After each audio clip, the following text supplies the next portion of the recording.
Iniciando aqui mais uma mini aula de terraplanagem, projeto e execução, e sempre dizendo que essas mini aulas elas são voltadas para o operador de máquina, para o dono do terreno, para o dono da obra, para o engenheiro, para os engenheiros, agrônomo civil, arquitetos e até o pessoal da área jurídica, contratos, questões jurídicas sobre a obra de terraplanagem, e também para os administradores que cuidam do dinheiro, dos pagamentos, das medições.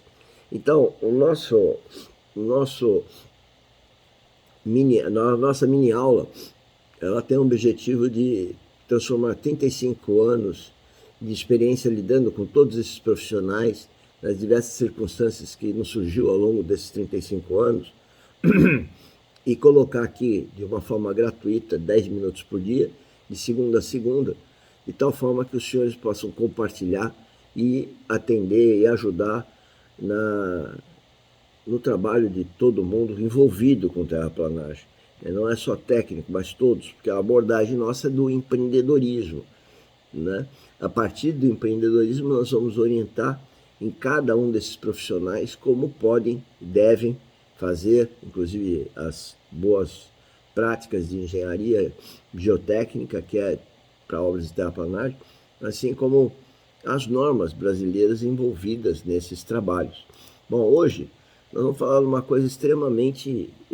Bom, tudo que a gente fala aqui a gente entende que é extremamente importante, mas o problema é de terraplanagem, de acerto da umidade. Então veja, execução da obra. Vocês vejam a foto, um caminhão-pipa, e percebam claramente a água sendo espalhada de uma forma adequada. A gente vê, às vezes, não sendo utilizada essa barra e com essa distribuição homogênea da água aqui, né? Mesmo assim, ela não é perfeita, e a intenção de distribuir essa água é acerto de umidade do solo. Então, por isso que eu digo que o planejamento geotécnico de terraplanagem, ele deve saber que solo que foi escavado, qual que é a umidade daquele solo escavado, né? Qual que é a umidade ótima, aquela é do próprio normal, né? Então, por isso que a gente entende em cada camada que a gente vai vir a escavar, a gente fez as sondagens, definiu os horizontes, as regiões representativas, e dessas regiões representativas, dessas camadas, desses universos tipicamente iguais, nós coletamos amostras e sabemos as propriedades de engenharia, que é a resistência, a deformabilidade e permeabilidade, grosseiramente falando, mas também a situação de umidade e de densidade que está esse solo.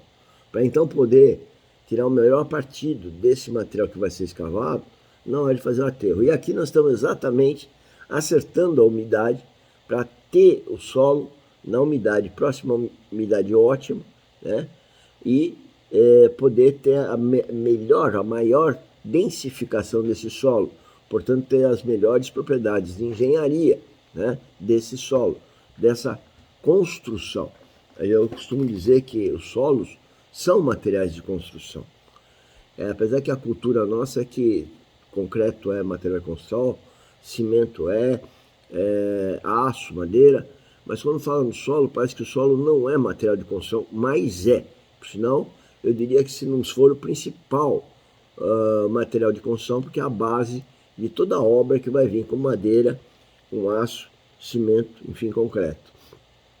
Então, acerto de umidade. E aí nós temos o método de Hilf, que é o melhor método para poder verificar e acompanhar se essa compactação está adequada, ou seja, se eu estou fazendo isso de uma forma adequada. E aí tem problema de homogeneidade, tem problema de representatividade de amostra, né? E também tem o problema de controle tecnológico disso e a assessoria geotécnica a essa obra. A nossa função aqui, nas nossas mini-aulas, é dar uma assessoria geotécnica geral, ampla, irrestrita, né? De tal forma que a nossa função hoje é exatamente essa, de orientar. Depois de 35 anos fazendo isso, cometendo os erros que nós vimos cometer e cometemos também, mas mais do que isso é transmitir isso para nós não errarmos mais, nós enquanto sociedade. Esse é o objetivo cristão de qualquer profissional, né, que deve servir aos outros.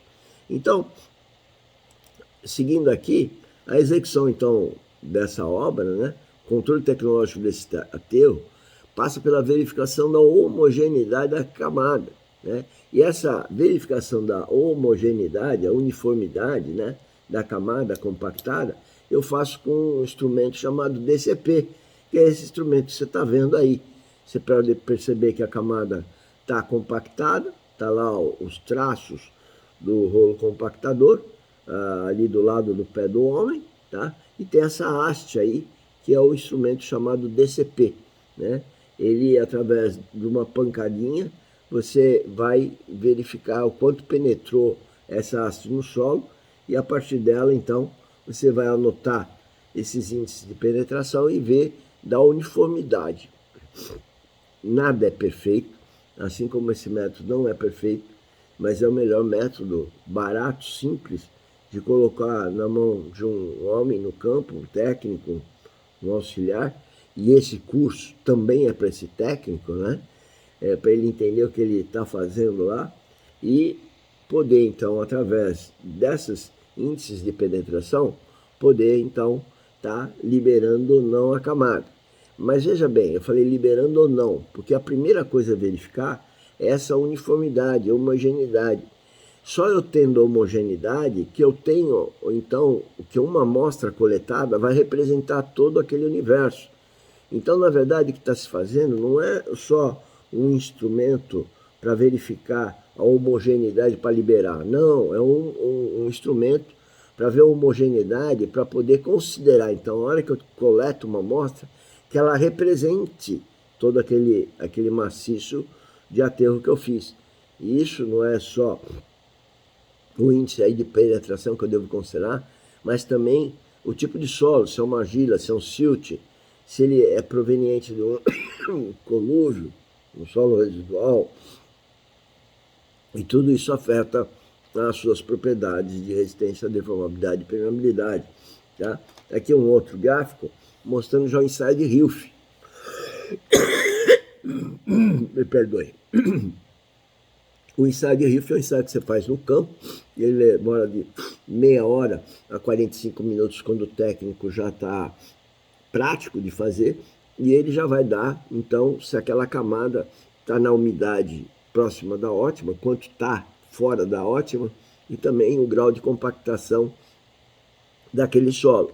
Então, se somar a informação anterior e essa informação, você começa a ter uma noção bastante segura daquele aterro que você fez, né? Mas é mais do que isso. A partir desses dois ensaios são básicos, nós podemos coletar então amostras indeformadas e poder fazer ensaios de laboratório de CBR, triaxiais, cisalamento direto, edométrico. São os ensaios que vão dar as propriedades de resistência, deformabilidade e permeabilidade destes solos. Então agora eu tenho um aterro que originalmente eu sabia da procedência dele, em termos de geologia, em termos de umidade, em termos de o Proctor, que é um ensaio de caracterização dele. Então eu pude planejar a escavação e para onde iria, ou foi, ou vai aquele solo XPTO. E depois, a hora que é aterrado, esses ensaios de DCP e em seguida o ensaio de Hilf, para verificar então se tem uma representatividade boa, e aí coletar amostras indeformadas dessa camada de aterro para conferir as propriedades de resistência, deformabilidade e permeabilidade. Quer seja fazendo ensaios de CBR, dependendo do tipo do objetivo daquele aterro, quer seja fazendo ensaios triaxiais e cisalamento direto. Quer dizer, essa é a forma correta de tratar a obra de terraplanagem do ponto de vista genérico, para tudo quanto é obra. Estou disponível no nosso canal YouTube, tem centenas de vídeos, técnicos e não técnicos, de administração e de estudo da vida espiritual.